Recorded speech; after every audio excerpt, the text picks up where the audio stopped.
Hello everyone, my name is Lingesh Kumar. I'm Leecha. I'm SHRI. And we are from SHRI KENDRIYA number 2 PONDICHERRY. So this is our project, carbon monoxide, LPG gas and methane anomalies. We named it as triple gas. So we choose this project because gas leaks are causing many tragedies. Like long before in Bhopal, methane gas leak killed so many people. And in 2021, 7 people in Ahmedabad died when an LPG gas leak caused fire and explosion in their home. There also have been some incidents where during gas leak, homes were empty and caused fire and explosion. So this gas alarm system will ensure early detection of gas leaks and will keep the people safe.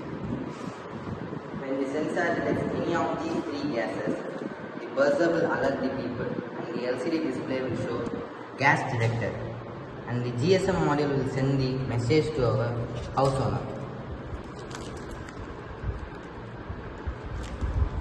This can be used in manholes, households, public places and industries.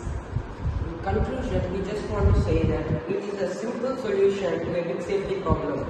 We are excited to improve it further. Thank you.